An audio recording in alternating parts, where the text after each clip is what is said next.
Professional ज़िंदगी के अंदर मेहनत करता है, कोई किसी का ग़ुलाम नहीं है। हर कोई अपने रब की, अपने परमात्मा की इबादत करो और हमें टैक्स देते रहो, अमन और शांति के साथ रहो।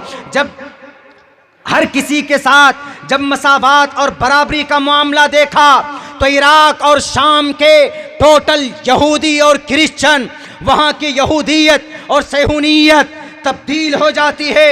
हज़रत खालिद बिन वलीद के दरबार में पहुंचकर कहते हैं, ए खालिद बिन वलीद, हमने तो सुना था कि मोहम्मद हैं जो अमन परस्त हैं, मोहम्मद हैं जो सबके लिए बराबर पैगाम रखते हैं, बराबर भेदभाव उनके दिलो दिमाग के अंदर नहीं है, बल्कि बराबर की उनसियत मोहब्बत करते हैं। आज हमें देखने को मिला है, आज हमारे दिल से खौफ निकल गया है, आज हमने बराबरी को, इंसाफ को देखा है। इसलिए जिस धर्म को आप लेकर आए, बताइए क्या करना होगा? पूरा का पूरा इराक, भारत के करप्ट मीडिया, तारीख पढ़ो इराक की, तारीख पढ़ो मुल्क शाम की, तारीख पढ़ो अंदलुस की, तारीख पढ़ो यरूशलेम की। हजरत उमर फारूक गए थे, लेकिन उनके गुलाम ऊंट पर बैठे थे और हजरत फारूक आजम नीचे ऊंट की नकेल हाथ में लेकर जा रहे थे।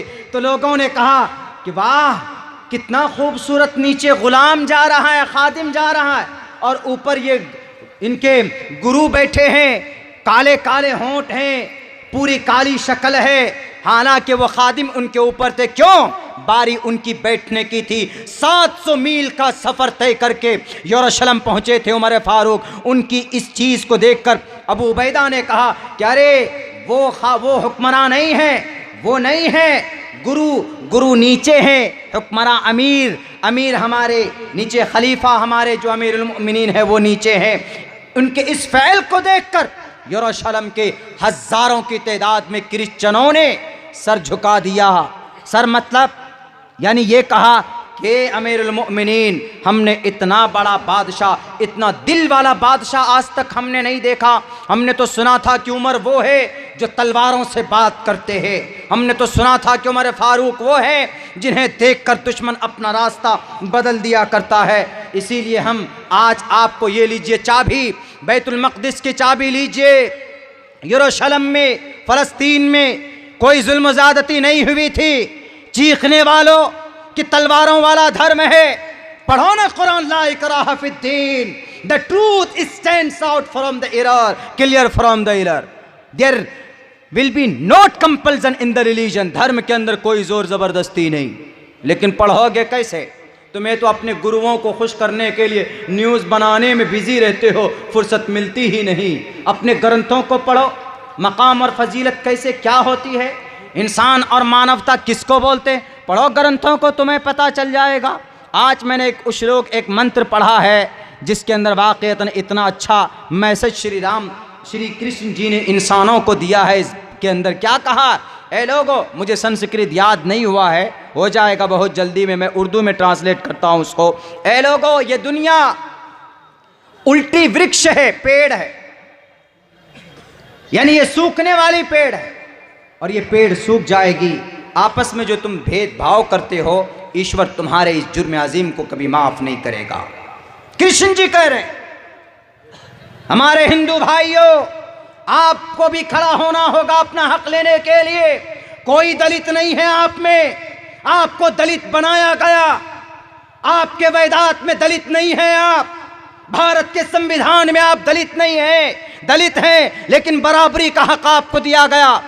नाम है सिर्फ आपका मंगलू, लेकिन आपका मकाम और आपका हक उतना ही है जितना एक बड़े ऊंचे खानदान वाले का जितना हक हुकूक। हक की लड़ाई कौन लड़ा? इस्लाम लड़ा। मुहम्मदुर रसूलुल्लाह के गुलाम, चारों खलीफा, उनके बाद फिर जो सिस्टम शुरू होता है वहां से लड़े। एक औरत को थोटी थी। हजरत उमर फारूक ने कहा कि अगर कोई तलाक देगा तो लाखों करोड़ों रुपए अगर उसने महर में दिया अपने बीवी को तो वो वापस नहीं मिल उसको वापस मिलना चाहिए, कुछ ना कुछ मिलना चाहिए। बीवी को तलाक होगी, अगर 5 करोड़ रुपए बीवी को महर में दिया हुआ है तो कम से कम आधे रिटर्न होना चाहिए। तो ये कुरान के खिलाफ फैसला था। तो एक औरत को इतनी हिम्मत थी, उस औरत ने अमीरुल मोमिनीन को कहा ए उमर, अपना डिसीजन बदलो। ये थी बराबरी, ये थी जुर्अत, ये इंसाफ। उस औरत ने कहा कि आप कुरान के खिलाफ फैसला नहीं कर सकते। उनकी एक राय थी रखने की कि हम एक ऑर्डिनेंस ला रहे हैं, एक बिल ला रहे हैं कि भाई ऐसे ऐसे महर में कुछ ना कुछ मिलना चाहिए लड़के को। तो उन्होंने, औरत ने क्या कहा कि जब अल्लाह ने कुरान में फैसला कर दिया, जब अल्लाह का कुरान नस्से क़ती है, उमर फारूक, नबी ने कोई तब्दीली नहीं की, अबू बकर ने कोई तब्दीली नहीं की, तो आप कौन होते हैं? तो उमर फारूक ने कहा कि आज मुझे इस बुढ़िया ने दीन सिखा दिया। एक औरत को हक होता था अपना, एक औरत को हिम्मत होती थी अपना हक मांगने का। किसने ये जुरात दी, किसने ये पैगाम, किसने ये हक दिए बराबरी का? इस्लाम ने दिए। इस्लाम ने ये मकाम दिया है औरतों को, उनको सम्मान देना निकाह करके। वरना अमेरिका चले जाइए आप, अमेरिकन में वी आर लिविंग टुगेदर। आज अमेरिका में क्लिंटन, जो कुछ दिनों पहले सदर था अमेरिका का, उसने the state of union address में कहा था, यानी भारत अमेरिका का जो सदर होता है वो पूरे 5 साल में एक बार आवाम को, जनता को संबोधित करता। तो उस संबोधन में उन्होंने क्या कहा था अपनी स्पीच में? The state of union address में ये कहा था कि अनकरीब अमेरिका में हरामजादों की तादाद होगी, हरामजादे बास्टर्ड की तादाद होगी। अल्फाज बास्टर्ड के नहीं इस्तेमाल किए, लेकिन ये इस्तेमाल किया था कि born and the lots of people born without any wedlock. Wedlock मतलब निकाह को बोलते हैं अंग्रेजी में, वेडलॉक यानी बच्चे पैदा होंगे बिना निकाह के। और यूरोप में हो रहा है, यूरोप के अंदर हो रहा है, वहां पर बच्चे पैदा होते हैं, शादी नहीं होती। आज हमारे भारत में भी वो कल्चर आ गया है, लिव इन रिलेशन। फैशन देखिए, इज्जत, जिना को कितना खूबसूरत नाम दिया, वी आर लिविंग टुगेदर। वाह, बहुत खूबसूरत लफ्ज़ है, बहुत प्यारा लफ्ज़ है। And we are relationship from the long time, हम बहुत ज़माने से रिलेशनशिप में हैं। रिलेशनशिप का मतलब नाजायज़ संबंध में है। बताइए कितना खूबसूरत नाम दिया है। मेरे भाइयों, मेरे साथियों, किसने औरत को मकाम दिया? हरामी बच्चे पैदा होते थे, लेकिन अल्लाह के नबी ने कहा नहीं चलेगा ये। अगर किसी औरत से तुम्हें प्यार है, मोहब्बत है, तो जायज़ करो उसको, वेडलॉक करो पहले। The first of will be wedlock and after that you can, तब आप you can with her the relationship continue आप कर सकते हो, उनके साथ आप आगे रिश्ता बढ़ा सकते हो। मकाम किसने दिया? कुरान ने दिया। मकाम किसने दिया? मोहम्मद रसूलुल्लाह की ज़िंदगी ने दिया।